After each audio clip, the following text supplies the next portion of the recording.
événement qui va avoir lieu à Paris fin septembre 2016, Africa 2016. Nous sommes heureux et honorés aussi par la présence parmi nous de M.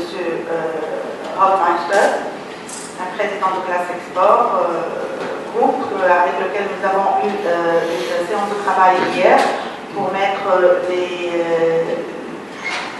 les différentes mesures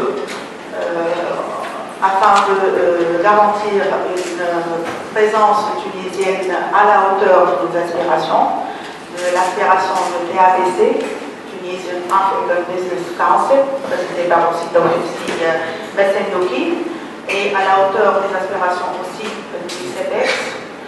C'est une rencontre sur laquelle je ne vais pas donner tous les détails, je vais laisser le soin à M. Africa 2016 est une occasion pour les opérateurs tunisiens pour brasser large, pour toucher un très grand nombre d'opérateurs économiques africains dans un seul endroit. Donc, Africa 2016 justement nous offre une opportunité unique pour bien jouer ce rôle. Ce que offre TABC justement pour la réussite de cette manifestation et l'accompagnement, l'incitation et l'accompagnement des opérateurs tunisiens, des sociétés tunisiennes à participer, à identifier justement bien à l'avance avec l'aide de Classe Export et de CEPEX les opportunités qui sont les vis-à-vis potentiels qui peuvent les intéresser.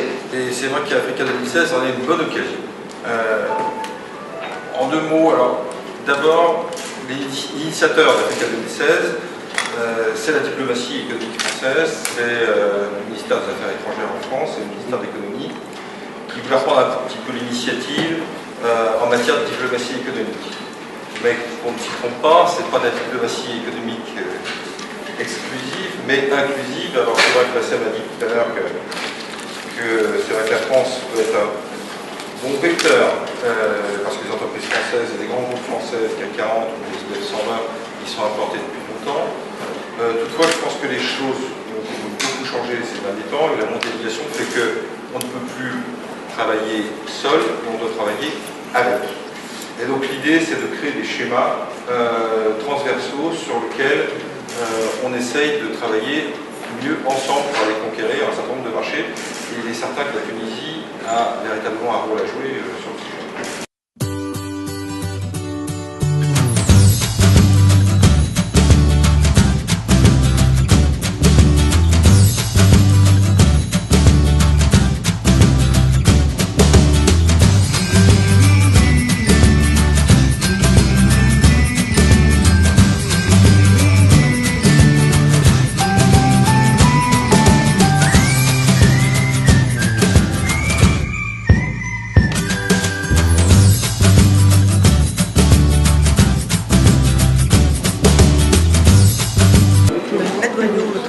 لقاء في باريس باش ينعقد في شهر سبتمبر وباش يشارك فيه أكثر من 300 مؤسسة من إفريقيا وأكثر من 500 مؤسسة فرنسية، وهذه فرصة بالنسبة للمؤسسة التونسية اللي باش يكون عددها بين 25 و 30 مؤسسة من قطاعات سيتم اختيارها أنها تكون حاضرة وتعقد اتفاقيات واتصالات وعقود شراكة مع مؤسسات إفريقية وفرنسية ولما لا إفريقية وفرنسية في نفس الوقت. هذه فرصة سنستغلها خاصة وأنه في إطار اتفاقية تونس ستكون ضيفة شرف كذلك مع 3 بلدان إفريقية فقط، وتكون تسلط عليها الأضواء لفسح مجال تعريف بآفاق الاستثمار وآفاق التصدير والمنتوج التونسي وأهمية التصدير وتوطيد العلاقات بين تونس وإفريقيا وفرنسا. تعرف أن فرنسا هي أول بلد شريك لتونس في مجال التصدير والتوريد، وهذا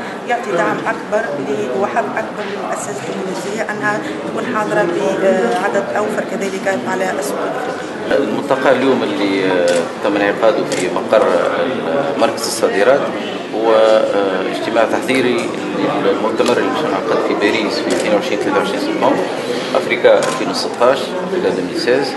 المؤتمر هذا مؤتمر استثماري مش يعطي فرصة للشركة التونسية أن تقدم خدماتها، منتوجاتها، وحتى المشاريع الاستثمارية لأكثر من 30 وجهة أفريقية، وتقريبا 1000 رجل أعمال وشركة أفريقية علاوة على الشركات الفرنسية اللي تكون حاضرة. وهذه فرصة فريدة من نوعها، لأنه في مكان واحد مش تقريبا 30 وزارة تونس 31 بلد أفريقي عندهم وجهة واحدة وعندهم مصلحة واحدة، هي تطوير علاقات أفريقية ما يسمى سود سود أو جنوب جنوب. وبالتالي هذه فرصة الشركة التونسية أنها تحضر للموعد هذا، تجهزه كما ينبغي. واحنا دورنا كمجلس أعمال تونسي أفريقي هو مساعدة مواكبة هذا الحدث، وبالتالي مرافقة الشركات التونسية في تحضير المؤتمر هذا وتوفير جميع سبل لإنجاح المؤتمر، خاصة أنه في تونس كما تعرفوا حاجة أكيدة وملحة لتطوير الصادرات بتاعها، واعتقادنا أن أفريقيا هي الوجهة الأكثر تجاوب مع المنتوجات التونسية والقدرات التونسية للتصدير. وبالتالي ما نجموش ما نكونوش حاضرين في المؤتمر هذا، ما نجموش ما نشاركوش بقوة. والحمد لله تونس اختيارها من البلدان اللي تكون الأونور في المؤتمر هذا، تحكي وتثير المواضيع هذه. نرجو أن يكون هناك حضور على مستوى عالي بالنسبة للحكومة التونسية. احنا بالأخير قطاع خاص، لابد من حضور وزارة الخارجية ووزارة التجارة لقيام بما يجب قيامه باش نقصوا ونأثروا على شركائنا في افريقيا انه يعطيوا اولويه لتونس. هو فما سيت في كلاس اكسبور، فما سيت الشركات المعنيه بالامر تدخل تقيد، فما تقييم للشركه مش تشارك، علاش مش تشارك، شنو عندها ما تقدم، شنو تاريخها، شنو امكانياتها. وبالتالي المشاركه والموافقه المشاركه تكون خاضعه لعده شروط. اولا حفاظ على سمعه تونس، ثانيا حتى انجاح المقابلات هذه مش اي شركه تنجم تمشي، بالتالي الكريتير معمولين، المواصفات معمولين حتى انجاح اكثر عدد ممكن من المشاركات التونسيه في اللقاء هذا. فما عدد محدود للشركات؟ 25 شركه تونسيه.